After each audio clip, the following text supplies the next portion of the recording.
professional use.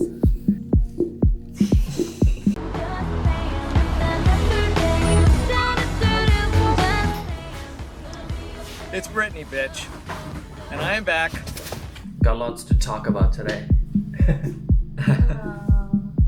I know I said that I'm gonna be getting the FX6 soon, and there was like one left all across Henry's. I basically kind of just got it. All we're talking about today. So yeah, basically I don't have anything special planned, so I'm just gonna unbox it. I did receive this, like a couple of hours ago at this point, but yeah, Joe helped me pay for a lot of it.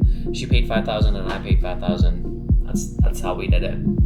I definitely don't get employee discount at work, even though I work at a camera store. Definitely not. But yeah, this is my first time ever opening the box.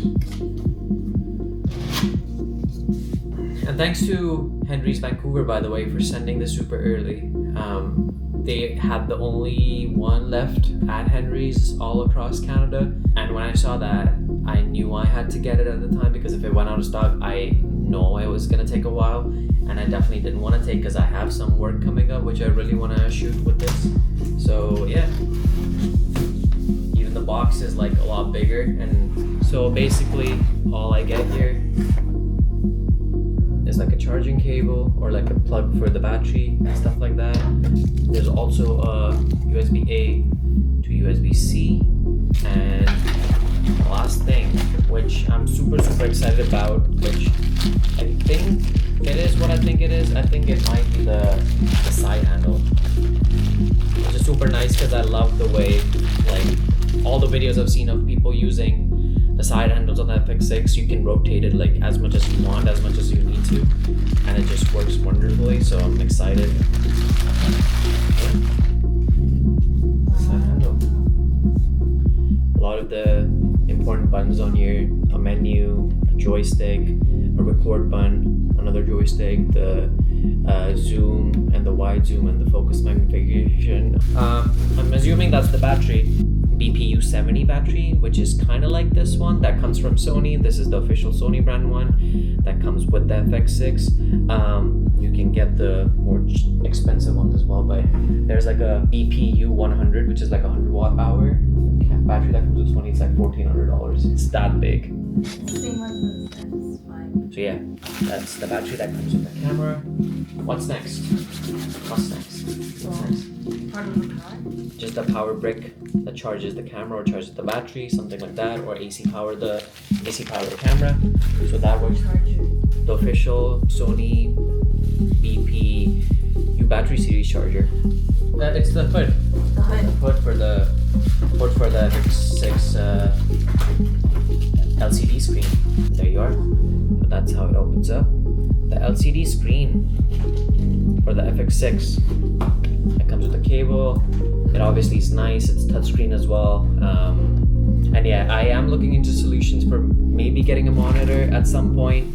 And at the time of me buying this, Blackmagic has announced that they're releasing some sort of software update, I think, for the Blackmagic Video Assist monitor that will let people who use the monitor on like an FX6 or a FX3, I think only the FX6 or the FX9 right now, to record Blackmagic RAW. I'm not the biggest fan of the monitor itself because there are better options available, especially from Atomos. Like the Ninja Ultra HDR is like a really good option, but just Resolve being uncompatible with ProRes RAW and, you know, wanting to go through all of that is just kind of keeping me away from Atomos.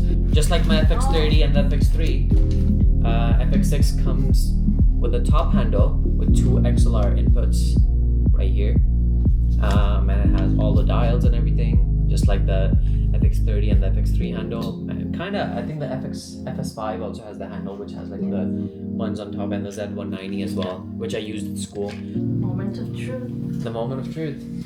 There you go. It's so small, isn't it? Yes. Like, I know I haven't like taken it out, but it's so much smaller. Like, I definitely was expecting it to be a bit bigger. Like at Algonquin, where I used to work at the media production house, where technically, in simpler words, we were lending out the gear to students and professors for completing assignments, and me and the rest of the team were in charge of upcare, making sure it goes out on time, comes back on time. And the film program uses the FX9 as their main camera, or at least they did until last year. So I've used the FX9. Technically, I've taken care of it. I've helped with the repairs. I've done like cleaning and stuff like that. So the FX9 body is really big. So I was thinking FX6 might be a tiny bit smaller, but this is what I think a Red Komodo size is. So yeah.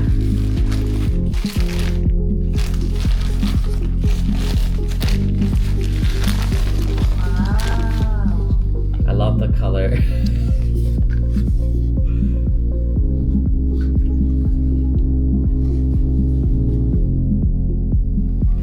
It is super small, eh? Yeah. It is super small. Oh, It's super kinda light. like similar to it is light. It's very light. I just feel like I'm at a point now where I know if I'm exposing and if I'm working with the footage enough, and I'm not doing as much VFX work with any of my footage anyway, so just having the 10-bit footage and potentially having an option to add a monitor at a later date where I can record raw externally on a monitor or recorder, it just made more sense for me to get the FX6 because of the internal NDs. Plus I have the FX30 already, so similar S-Log3 color styles, just helps matching footage a little bit more easier.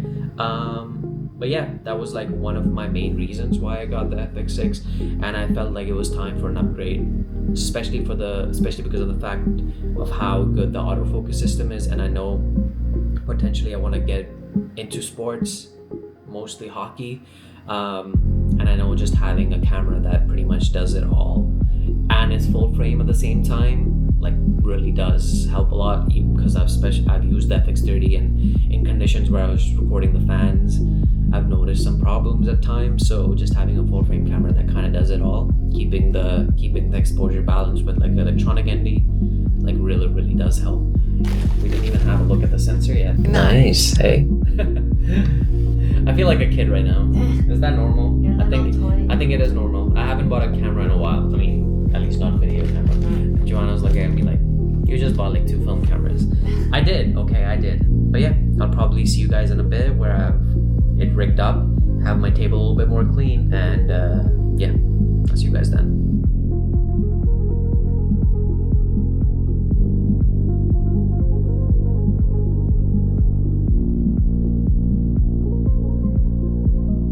Hey, what's up? Kind of shooting on the FX6 right now. I've just held it by my hand.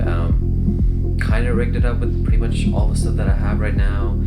Updated the firmware to version 5.0, which is like the newest version. Trying to go through the menu, familiarizing myself with like pretty much everything on there. It's gonna be fine. But thank you guys for watching, and hopefully I'll see you soon again in the next one.